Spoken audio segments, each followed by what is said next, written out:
So the first guideline for the nutritional guidelines for this program that we're going to talk about is prioritizing protein.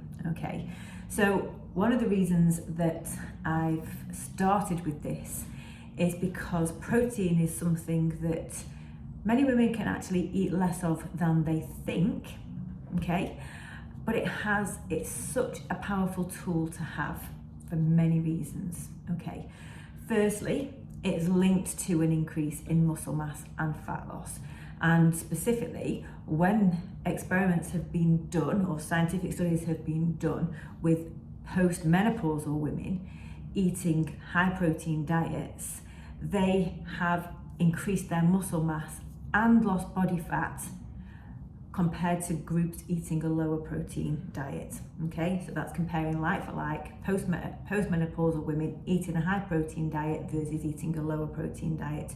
The women who ate more had more muscle mass and saw a decrease I should say, in body fat.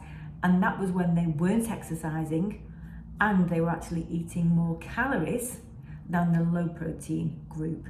So one of the things that I know I suffer with and a lot of women suffer with is we don't want to diet, we don't want to feel hungry. So it's really important for us to be eating foods that keep us feeling satisfied and full, and protein plays a huge role in doing that. Okay, so that's one of the biggest reasons that I support having a higher protein diet, because it can make a massive difference to how you feel. And it's not just about feeling full and feeling satisfied. They're just the practicalities of eating protein, but what's actually happening to our bodies is we're getting better quality nutrition. Our blood sugar levels are stabilizing, so our energy is more level. We've got consistent energy throughout the day. We don't have to think about food as much anymore. We don't have to fight off cravings or feel guilty because we're always starving. All of that can go. And that's because of eating more protein. So I'm gonna say it's really simple. It's a really simple principle. It can actually take a little bit of getting used to increase the amount of protein in your diet, but don't worry, because we're gonna come on to that and we can build up to that gradually through the program anyway.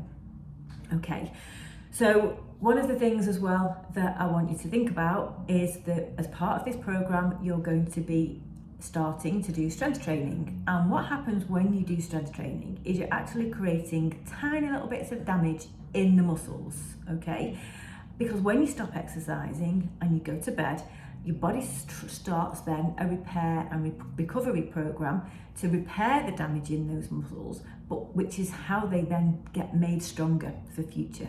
So eating enough protein is really important when you are exercising, because that's going to be the ingredient that your body uses to rebuild those muscles and make them stronger after you finish the workout. So it's not actually the strength training that makes you stronger, it's the recovery and the repair that happens after the exercise that makes you stronger.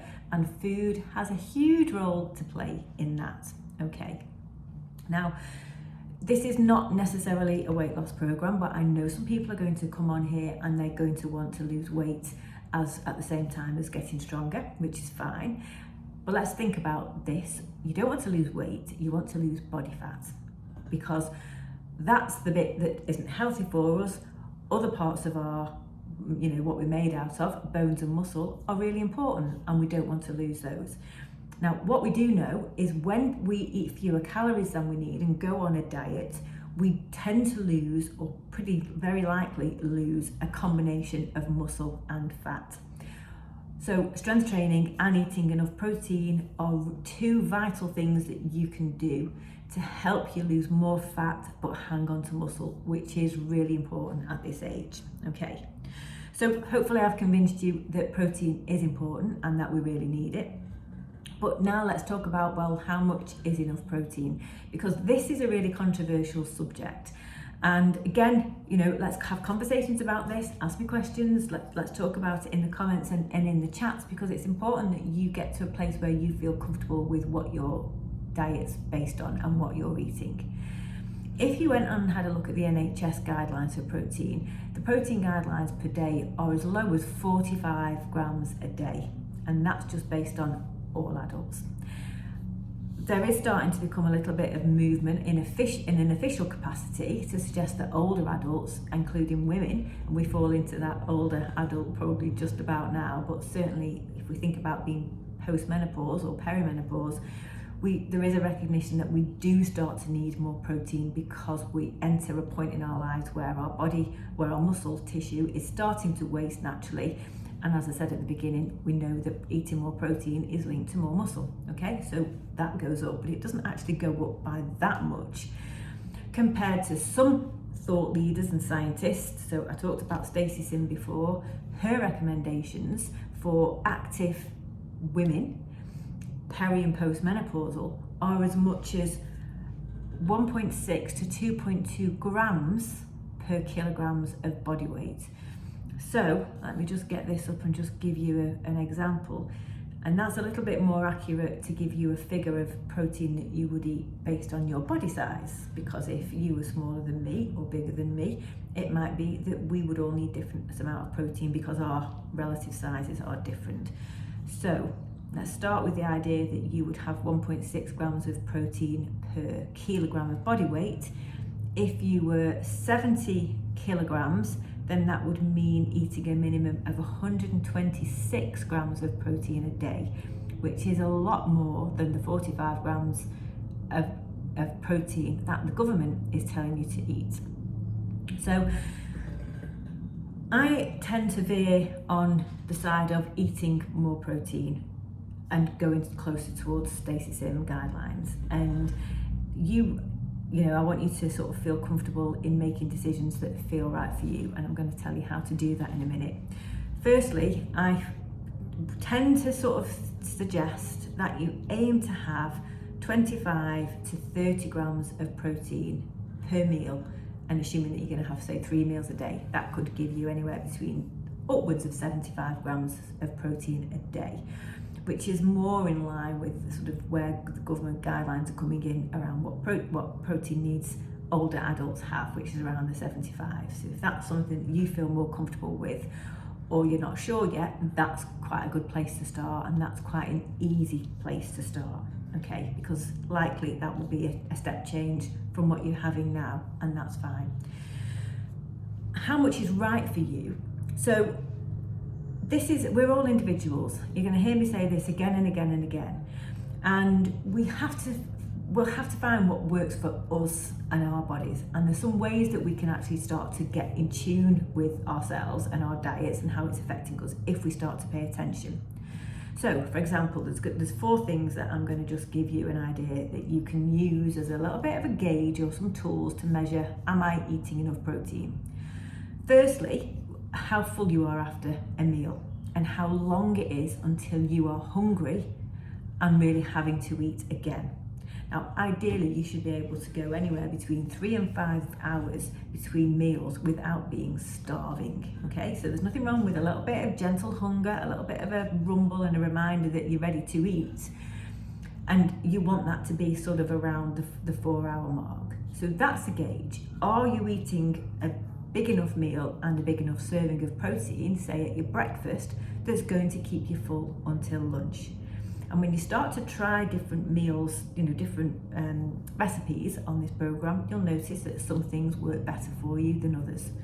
So for me, if I have fruit and yogurt with some nuts, I absolutely love that breakfast, but it doesn't quite get me until lunchtime to stay full. Other people that I've worked with, I know it works brilliantly. Whereas if I have some 3 eggs on toast, 3 large eggs on toast, then that will get me till lunchtime.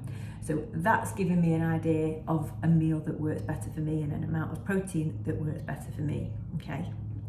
Another thing that you can use to gauge how well your meals are working for you and the amount of protein you're working for you is what your energy levels are.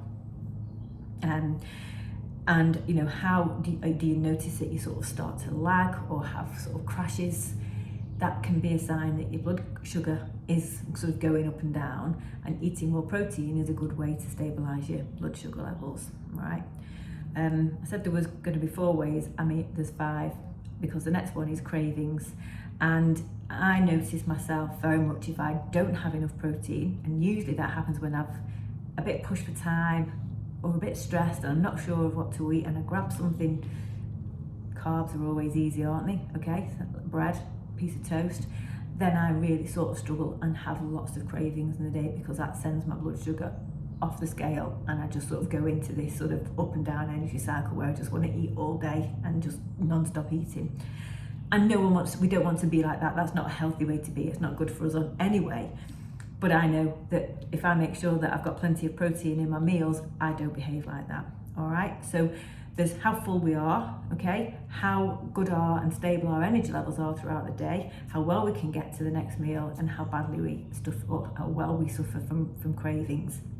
So the next thing to think about is also your goals. Now, if your goals are to put on muscle mass, and you're going to be working quite hard from an exercise point of view, then that's another reason to go on the higher side of the protein, because so I do a lot of strength training in my gym with quite heavy weights. I also run and I also do quite a lot of walking. So I am demanding a lot of my body and I'm working quite hard at it, and working it quite hard, I should say. So I'm creating damage in my muscles. I need the protein to help me to recover, to support my goals of being stronger, which means having bigger muscles. So that's why I tend to go for more protein. And another thing to look at is when you do start exercising, you can feel great at first, but then as time goes on, you maybe start to feel a little bit tired, you're not enjoying it as much, you maybe don't sleep so well, you're just feeling like you just can't get your energy levels back up, and the exercise was great, you were loving it, you were doing it all, and now it's not having quite the same effect. That can be a sign that you're not recovering well enough. A couple of things that you probably need to do then is exercise less, but make sure that you're upping that protein and eating well enough to help your body recover from the exercise. And we need more recovery time when we're older. Hate saying it, but that's the fact. So that's how you can sort of start to gauge your own individual protein needs and what feels right for you, what you enjoy eating, okay, what fits within your budget, what fits within the time that you have. So I've got lots of recipes on the program that you'll be able to follow, and all the things I don't like cooking, I don't want to spend time in the kitchen, I just want to eat things that I enjoy and be done with it. So hopefully you'll find things that are easy, but the recipes that you have accounted for protein, and I'm trying to get them all so that they're around 20 to 30, some are a bit higher, grams of protein per meal, to make it easy for you to increase that protein, but also you're going to be paying attention to how that makes you feel and sort of play around and find the meals that work for you. All right, but we can keep talking about this. Just keep asking questions if you're not sure about anything, and I'll make sure that you get the information that you need while you're here. All right then, on to the next video.